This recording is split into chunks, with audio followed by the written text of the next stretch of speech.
This video is sponsored by East Coast Sports Investors. With over 30 years of experience, East Coast Sports Investors is here to help you build your confidence and your investment. Join the East Coast Sports Investors family today.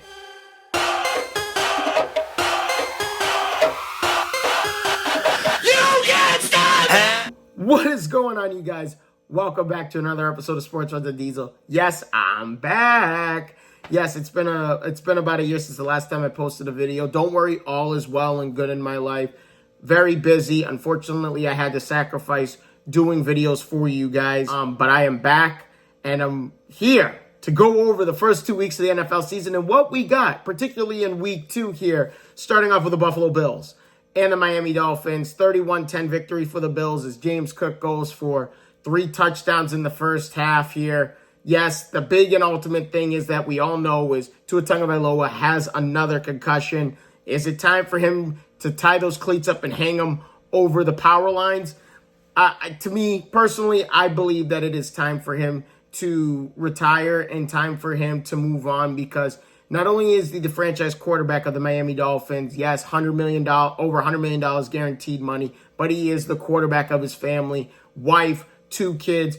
Way more important. Family is way more important than you putting up big numbers on the gridiron over a game. This is just a game. This is not real life. And I would rather see Tua Tagovailoa 30, 40 years down the road, fully healthy, with kids, grandkids. But that's pretty much the overall gist of this first game here is, yes, Buffalo looks great. Josh Allen, Superman, is in the building.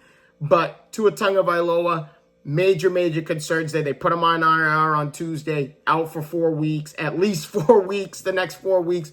He's probably going to be out longer than that to help him make and talk with his family and make the ultimate decision of whether to get back on the field and play again. Moving on to the Seattle Seahawks and the New England Patriots. Seattle Seahawks squeak out a 23-20 overtime victory over the New England Patriots. The issue with the New England Patriots and what the takeaways are for the first 2 weeks of the NFL season is poor wide receiver production.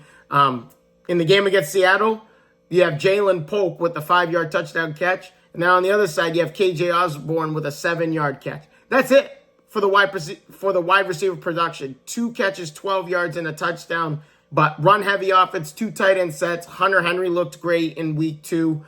But they need more production from the wide receiver core. That's the biggest topic here. We knew coming into the season, the New England Patriots offensive line was really going to struggle. They're a young core. They're not the best core. And Jacoby Brissett, don't expect him to throw more than 30 passes a game because this is a run-heavy offense. Moving on to the Tampa Bay Buccaneers as they go into Ford Field and beat the Detroit Lions 20-16. Now, the real question is here. Is this Baker Mayfield's best season? Well, he's trending in the right direction.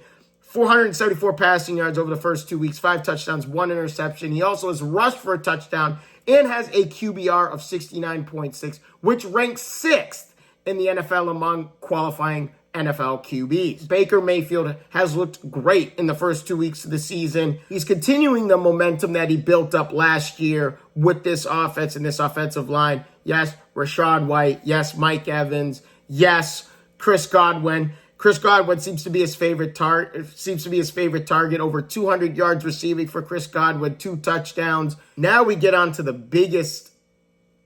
We could call it the biggest upset so far of the young NFL season, and maybe a bit of an overreaction.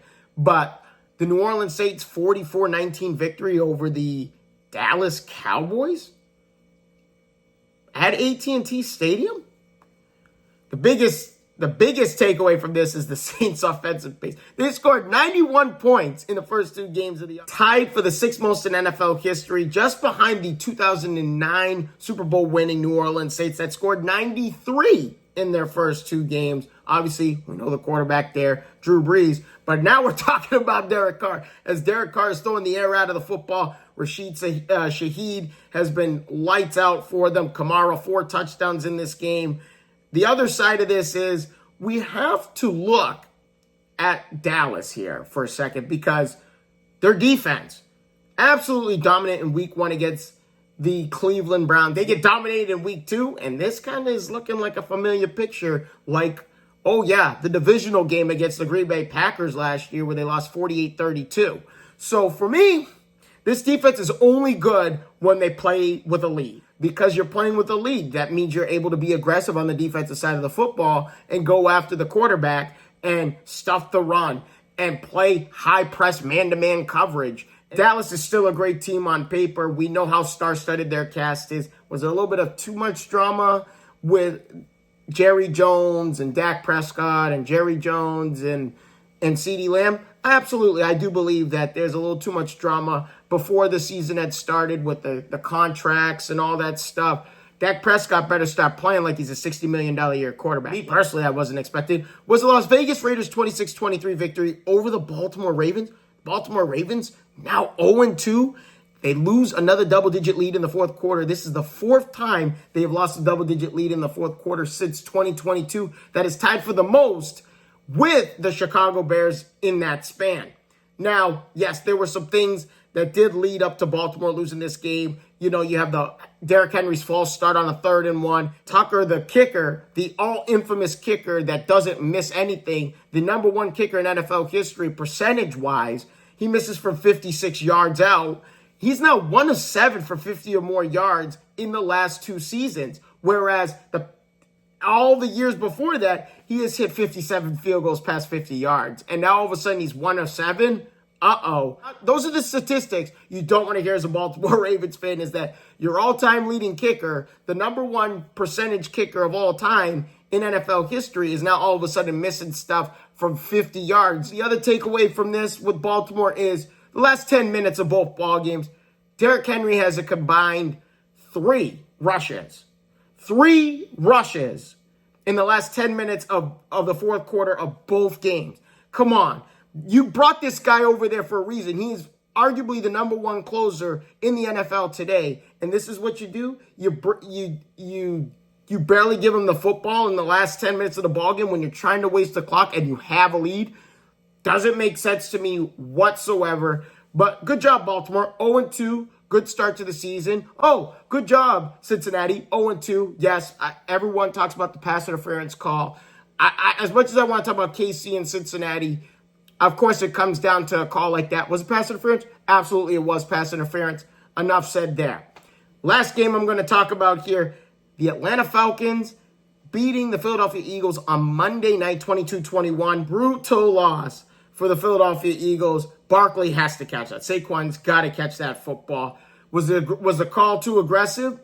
I could say yes to that, but when you've been running the ball down their throat and it's 3rd down and you have 2 downs and you have the most guaranteed way to convert a 4th and 1 or 4th and 2 in the tush push, and you decide to throw the football and settle for 3, that's a tough one.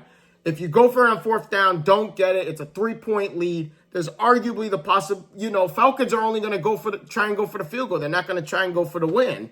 And then overtime, you could have won it in overtime.